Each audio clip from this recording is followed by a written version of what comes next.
Welcome back after the break. I hope everybody enjoyed that terrific morning of speakers and panel. It's my pleasure to introduce one of America's leading economists, the 71st Secretary of the Treasury, Lawrence Summers. In addition to leading Treasury during the Clinton administration, Secretary Summers served as the director of the White House National Economic Council during the Obama administration.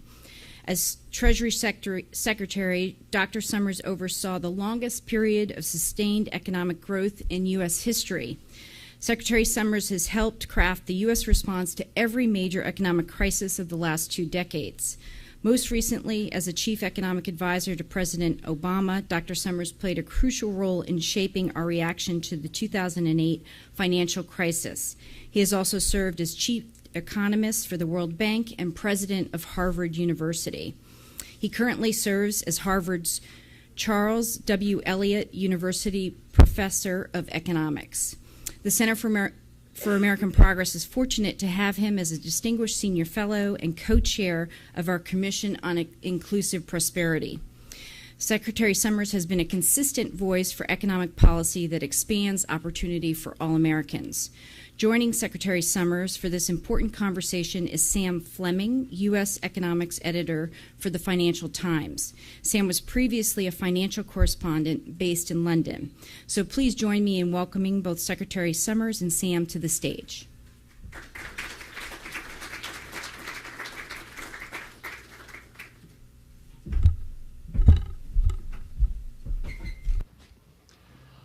Well, thanks very much, Carmel. Thanks, everyone, for being here, and also to Secretary Summers for this, as Carmel said, very important topic.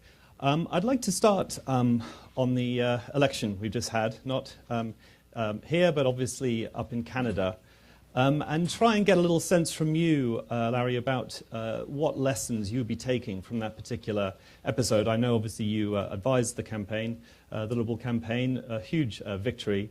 One of the areas I think you focused on is infrastructure and the anti-austerity message. What are the lessons here for the U.S.? Let me say first that I'm just very glad to be here, and I want to thank CAP and Neera Tanden and the scholars at CAP for the very important leadership that they provide. I think Keynes famously said that everybody in government is just channeling some defunct academic scribbler. That was then. In today's world, they're channeling some local think tank. And the strength of America's culture in terms of institutions like CAP, I think makes an important contribution to how well the United States is governed. And Sam, let me thank you for what, frankly, was a softball question. I'm sure I won't feel that way by the end of this interview. I think I've got a picture which I'm hoping they're going to project on the slides, but I'm not going to be able to see it. That should be a picture of a graph. Is it up? Look, it carries with it a very clear political lesson. Justin Trudeau was getting killed. And then Justin Trudeau announced a major infrastructure plan. And not too long afterwards, his polling went parabolic. And he is today the Prime Minister of Canada. I am not the first or the second or the 10th person to make that connection. If you read Canadian political commentary, that is importantly emphasized as a decisive moment in the campaign. The contrast with the British election is instructive as well.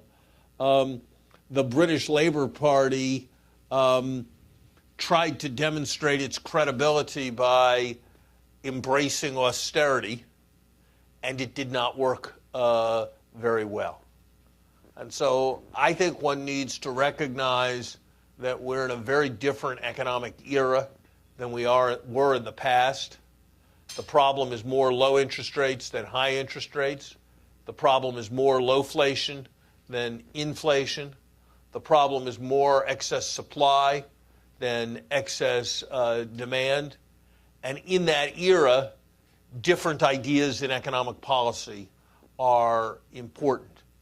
And certainly for the United States, as for Canada, there is an infrastructure deficit, a deferred maintenance deficit, an investment deficit that dwarfs in its consequences for my children the budget deficit or any budget deficit that is in prospect.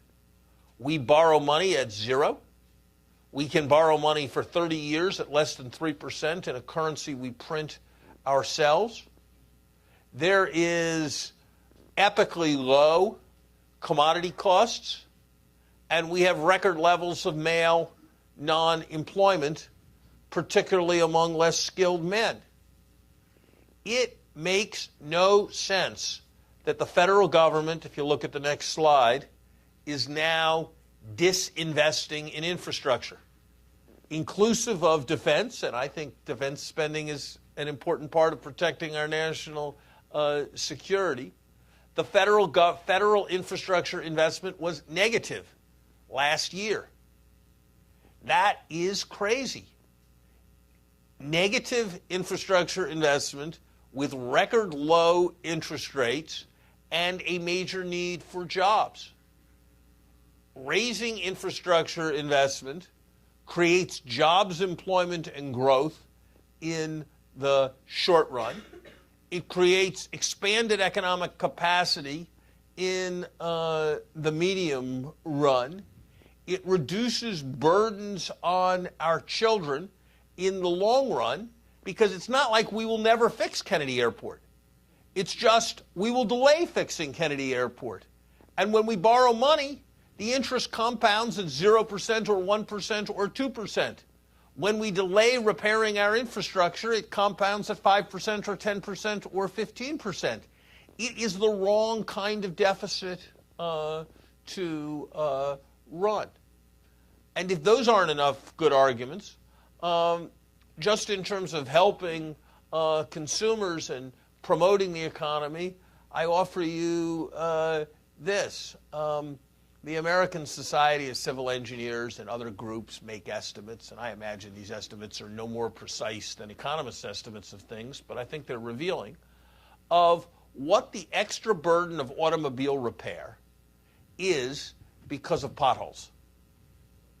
Their estimates are that it is the equivalent of a 40-cent a gallon gasoline tax. Now, a 40-cent a gallon gasoline tax would be a pretty big deal. We are paying that because we are neglecting to maintain our infrastructure.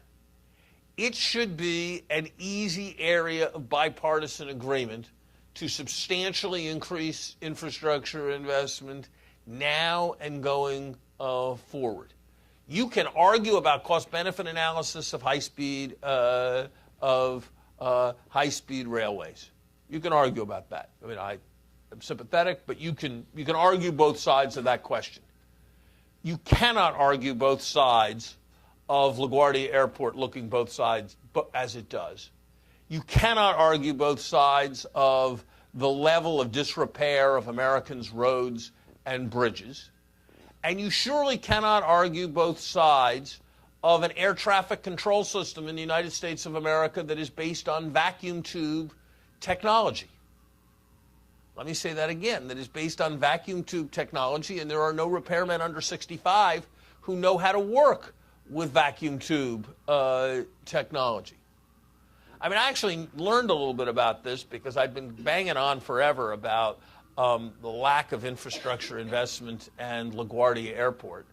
And so eventually what I figured would happened, which is the guy at the Port Authority who was in charge of LaGuardia Airport called me to try to get me to stop and, explained to me how they had wonderful plans and the whole thing was in order. And he wasn't doing so well with that strategy. So he decided to give me something else to talk about. So he started telling me about the air traffic control system. And it is even scarier than I realized. I mean, it really is based on vacuum tubes, but the vacuum tube system doesn't have enough capacity. And so when it gets really busy over the New York area, do you know what the technology they move to is? Yellow stickies on an oak tag board. And they kind of put them in with little pins, and then when the planes move, they move the little yellow stickies. That doesn't seem maximally efficient. And as a consequence, we waste tons of fuel, huge amounts of travel time. We have fewer flights and less business and economic activity. You can take it to another place. We tell our kids that nothing's more important than their education. Why should they believe us when the paint is chipping off the walls of the classroom? It's not chipping off the walls of the video game store. It's not chipping off the walls at Walmart. Roughly the only place they see where it's chipping off the walls in a public institution is a public school. I don't know why they should believe that the society thinks that there's nothing that's more important than their education. So I think this is not about big government.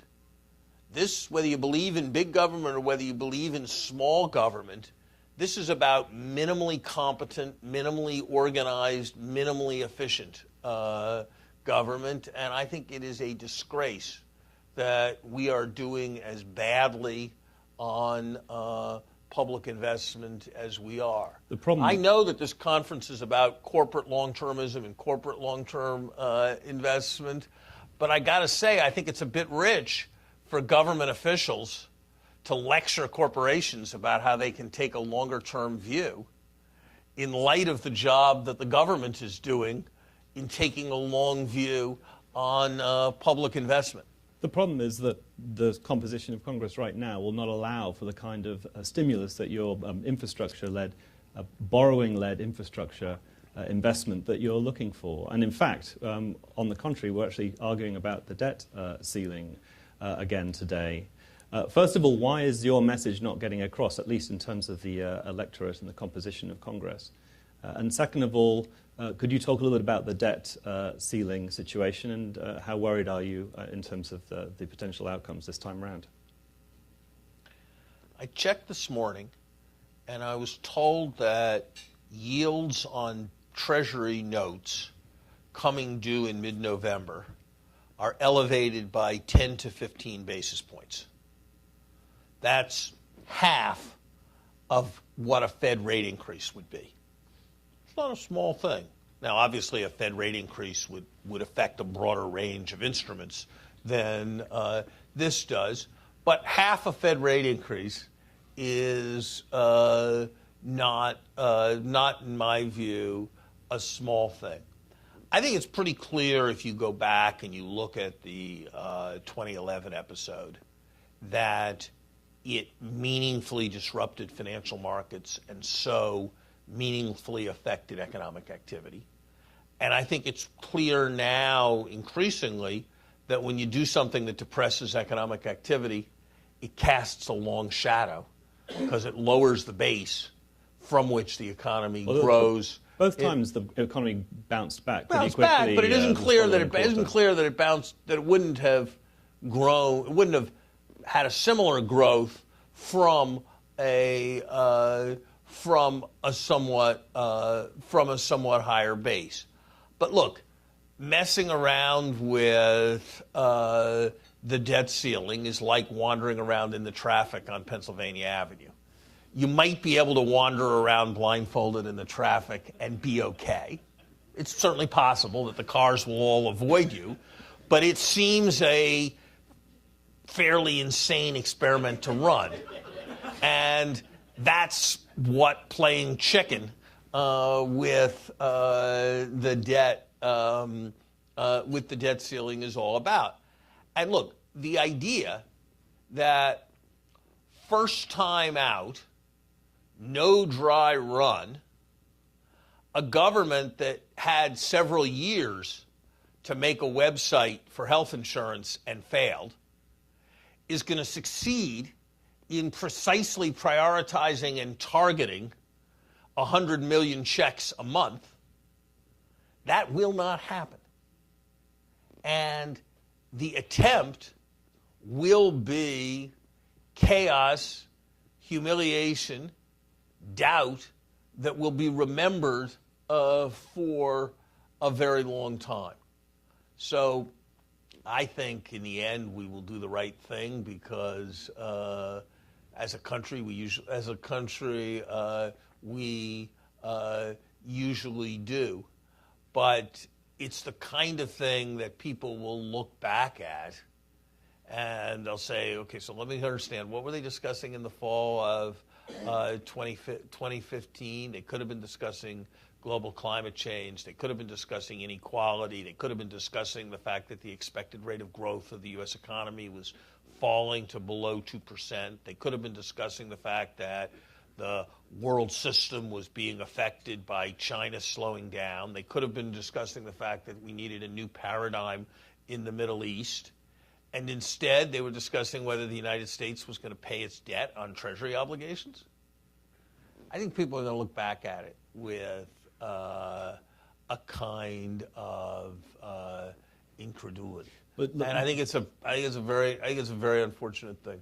In terms of the first part of my question, the composition of Congress does not suggest that the message that you're putting across is transmitting the same way that it evidently did in Canada. Well, I don't know. I mean, Stephen, that's what people would have said in Canada 3 months ago. I mean, 3 months ago, people would have said that the right had a moderately secure position and that there was deep skepticism about big government, and that in order for progressives to succeed, they had to reassure that they were responsible by engaging in Me Too rhetoric on austerity. And that was the decision that the NDP made in Canada. I mean, we actually had a very powerful experiment in Canada of a kind you don't have the option of having in the United States, because we've got one Democratic Party in the United States and one Republican Party. In Canada, for a variety of historical reasons, you have one Republican Party, the Conservatives, and you had two Democratic parties, the NDP and the Liberals.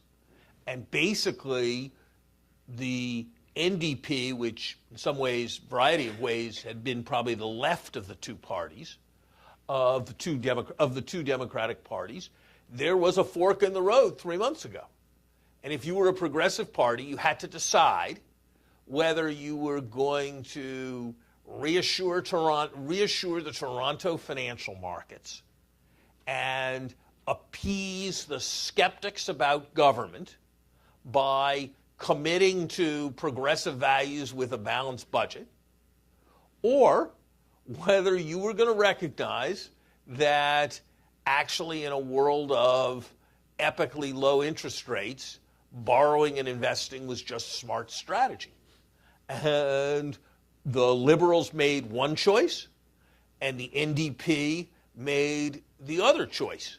And if you actually remember the chart that I put up, and somebody can go back and put it up again, can put it up again, what you'll see is that a substantial part of the Liberals' increase in the polls was that the Liberals' choice worked for the Liberals, and the NDP's choice failed for the NDP, just as the same choice had failed for the British Labour Party. So you are absolutely right that the political grandchildren of Newt Gingrich are not bought into this agenda. You are absolutely right, and that is relevant for understanding the Republican Congress today. But whether that is the right reading of where the American people are and where ultimate political success is, I think that makes you wonder. And if I could just make a random observation. Can you imagine if I had said to you, anybody here, 15 years ago, God, if only we could have the kind of centrist, sane, strong leadership that Newt Gingrich provided in the Republican Party, wouldn't things be so much better? It would have seemed kind of incredible. I mean, it is really quite remarkable what is happening if you look at the House Republican caucus. Can we talk a little bit about the private sector and private sector investment? You want. So let's while we have obviously languishing public sector investment in the U.S., private sector R&D investment is going up quite a lot. We currently have a boom in investment in high tech, leading to the explosion of these so-called unicorns companies, which are high tech, private, and worth a lot of money. Does that suggest that at least in the private sector, investment is now coming back in the U.S.? I think you're seeing a lot of investment in a particular set of internet technologies, and I think that's a very positive thing for the U.S. economy. And I think if you list a set of American strengths, you have to say that Silicon Valley is one of those strengths. Time will tell. I find it a little odd when I read financial commentary, and the first half of the financial commentary is devoted to a discussion of how unicorns are overvalued and it's dangerous and who knows what's going to happen with all these overvalued unicorns. And the second half is devoted to how terrible it is that American capital markets are myopic and there's too much short-termism, because those two ideas are in some sense in contradiction with each other. The one thing the unicorns don't have is profits today. All they have is hope in the distant future. That is all there was at Theranos. There was hope about all the things that were going to happen in the future. And so it is odd to argue on the one hand that the market is overvaluing future hopes and all these internet companies, and on the other hand, that the market can't understand about future profits, and because it can't understand about future profits, all these companies are foregoing all of these valuable investments. I am less persuaded that markets are quite as systematically myopic as some other observers believe. I think there is one overwhelming reason for low total plant and equipment investment in the United States, and that is lack of demand. If your hotel has only 40% occupancy, there is no reason to expand your hotel. It doesn't matter if the interest rate is 0% or 3%. It doesn't matter if there is an investment tax credit. It doesn't matter if you are a workers' co-op. It doesn't matter if you have an activist investor. It doesn't matter if you have an inactivist investor. It doesn't matter what the formula is for setting your CEO comp. If your hotel is at 40% occupancy, it's a dumb idea to build more rooms in your hotel. And that story is the overwhelming reason why investment is weak in the United States.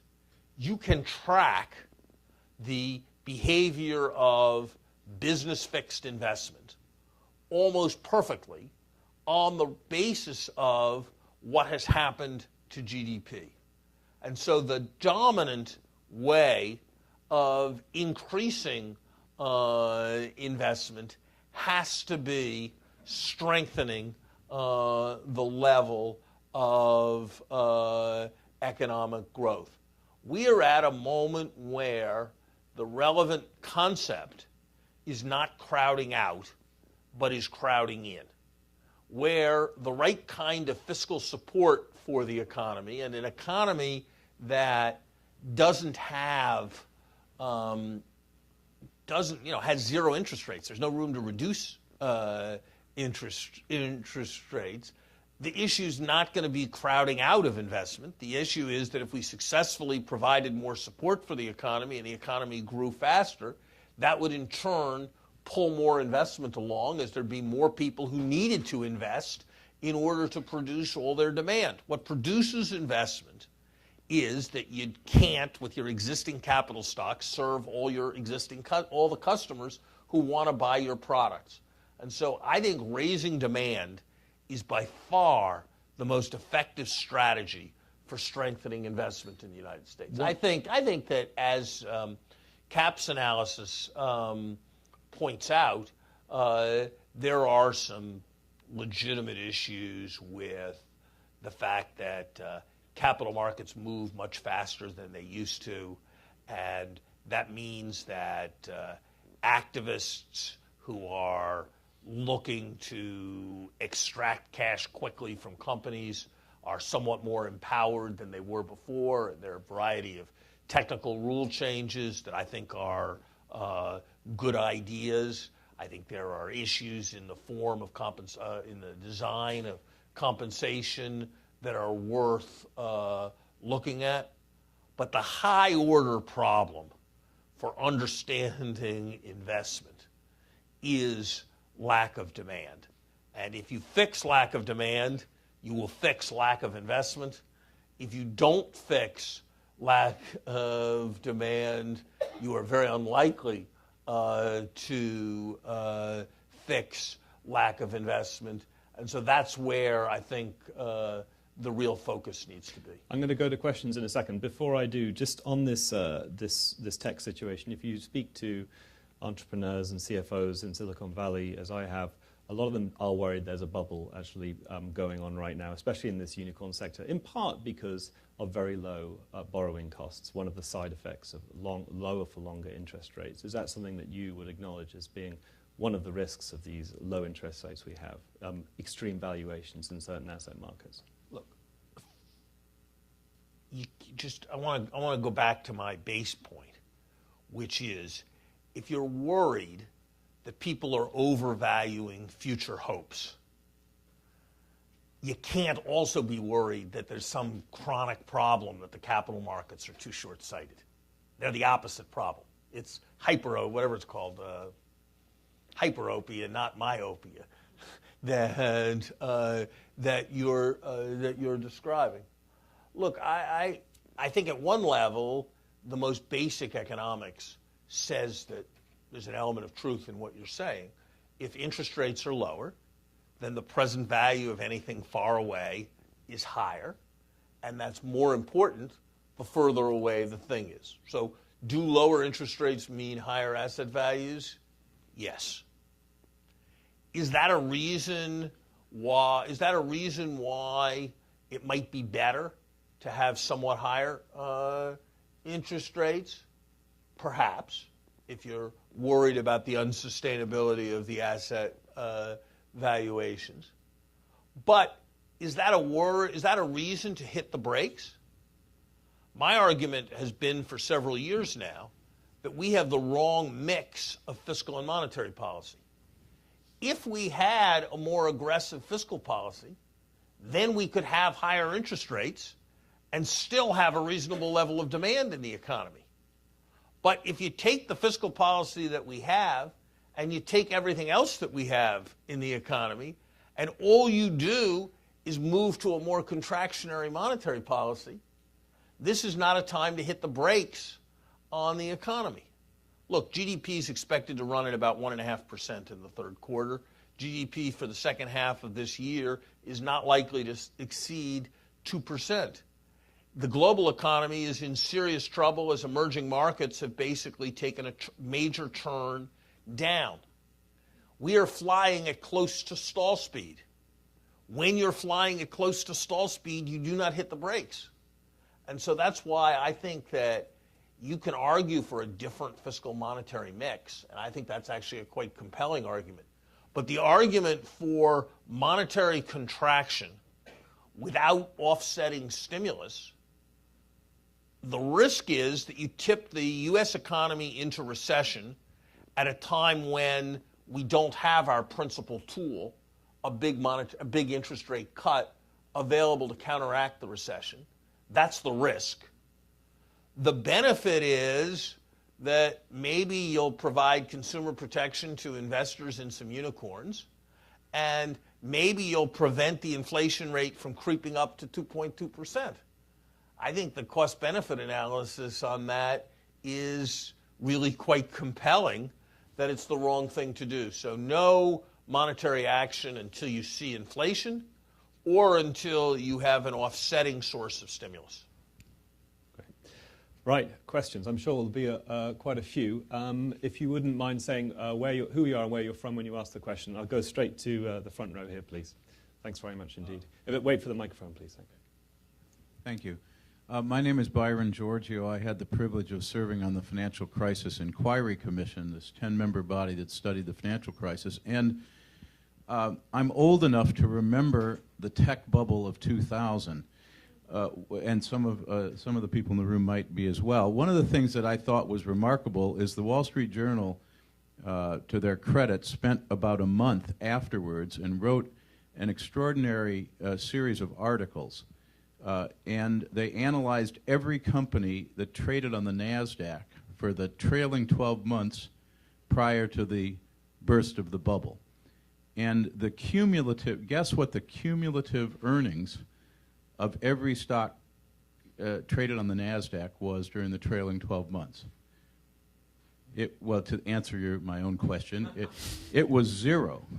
Okay. That is, the very few companies that made money, Microsoft and a few others, didn't make enough money to balance off the losses of all the rest of them that were losing money. So it really, I think that's a huge risk. I mean, but could you explain what's the question? My point is, I guess that it's a capitalist structure. I think we are looking at a bubble in the tech market. It really, yes, there are future hopes, and I hope that a lot of things will happen that may or may not happen. But at the end of the day, there has to be some focus on actual earnings to develop value in companies, and just investing in companies that don't have much prospect of ever making any money is something that fuels the bubble. So I would say that the low interest rate policy today has created a bubble, and I wondered what we might do about it, and to do it in a way that actually brings it down calmly and not with a cataclysmic impact. You've addressed some of that, but maybe that last point. I mean, how do you bring it down calmly? What can policy do when you feel you might, whether you have a bubble in this particular sector or not? First of all, we have to I'd say a couple things. First, you may be right. It may well be that time will judge ex post that this was a bubble. It's a lot easier to know bubbles ex post than it is to know bubbles ex ante. When Alan Greenspan used the phrase irrational exuberance, there was a general feeling in the land that there was a bubble. The Dow was at 6,300. So there actually wasn't a bubble at that point, given what happened subsequently. I think it's very hard to know. When Apple was worth $300 billion, people thought there was a lot of bubble, and today it's worth $650 billion. So you may be right about bubbles, but I would just caution that certainty tends to be a mistake. Thinking about the unicorns, there are 130 unicorns. It would be amazing to me if a large fraction of them didn't go down in value. But that's okay.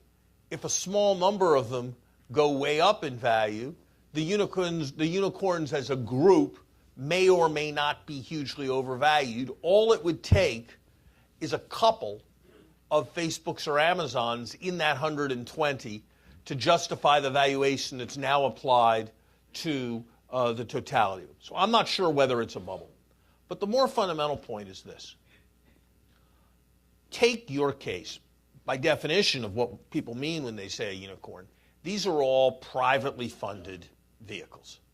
So you've got some venture capitalists, and you've got some funds, and you've got some funds that, frankly, regular people aren't even allowed to invest in because you need to have millions of dollars before you can even enter into them, who've made a private investment that's overvalued.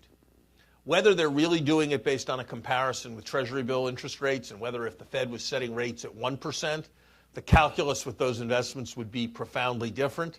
I doubt it actually would be different if we had a 1% interest rate. But let's assume you're right. Let's assume that you've got a set of investors who have millions of dollars and have to have millions of dollars to qualify, who are making bad investments because of the zero interest rate. Is that a reason to raise the variable rate mortgage rate that tens of millions of Americans across the country are paying? Is that a reason to raise rates in a way that chokes off consumer credit for people who need a car to get to work and buy that car on credit? Is that a reason to raise rates in a way that translates systematically into higher costs? I don't think so. You can, whatever your proposal is, to limit buying on margin, to force greater disclosure, to force a set of prudential things, I suspect it's a good idea.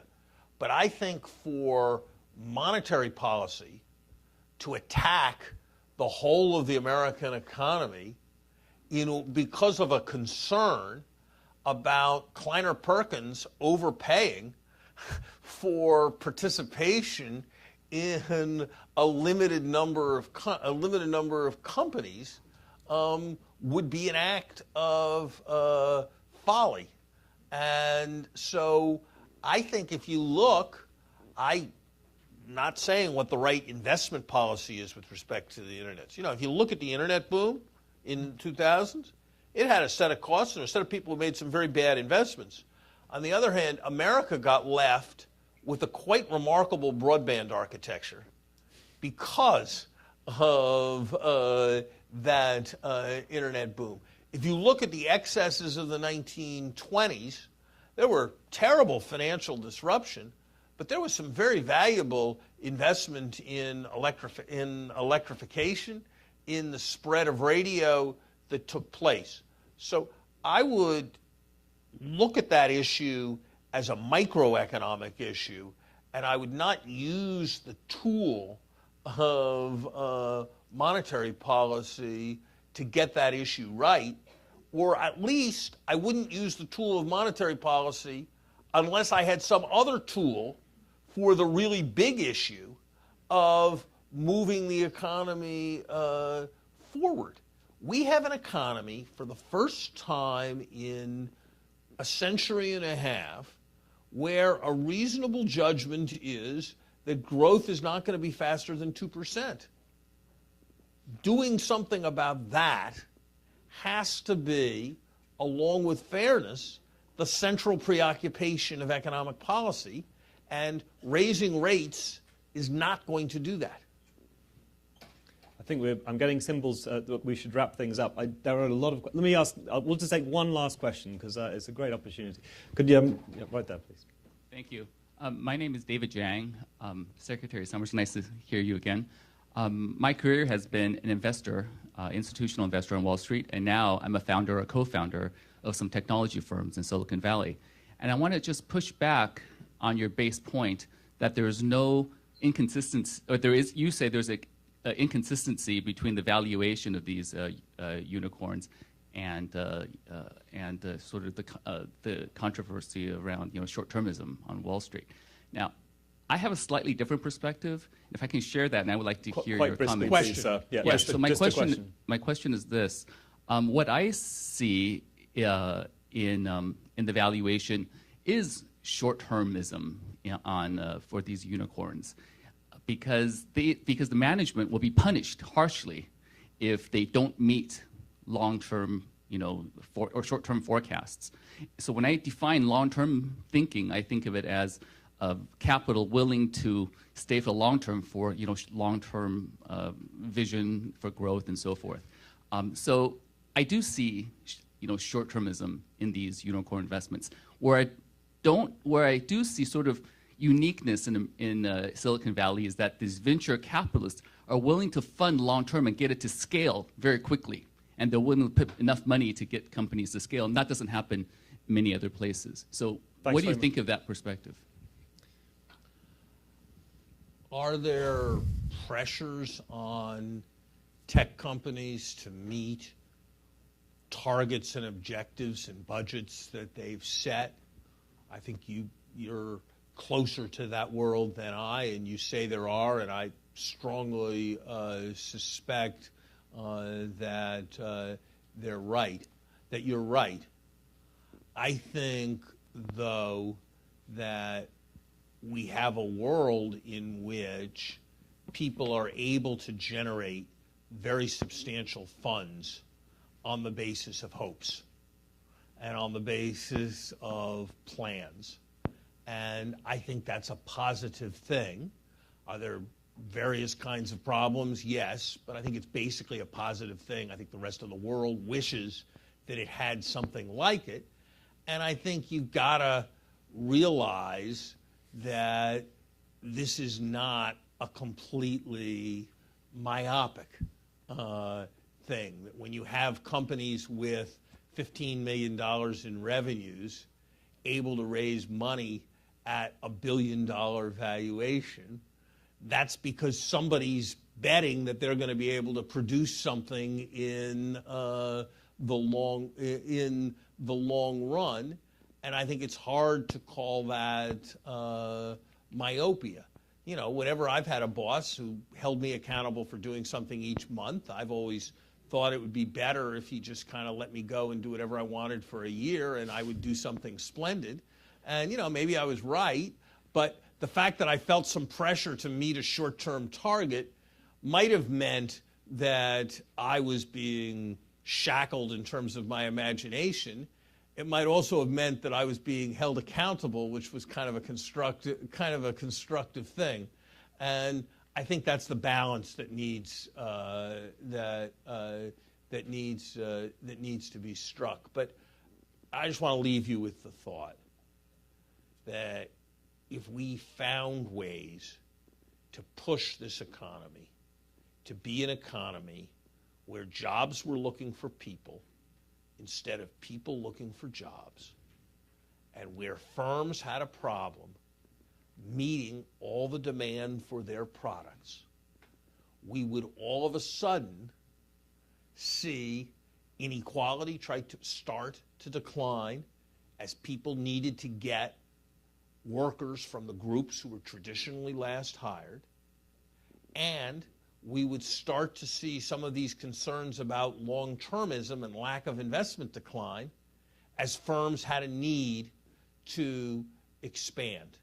And so it's important that we look at every one of these issues, but I think it's most important that we stay focused on the variables that have the largest impact, and those, in my view, go back to demand and to growth.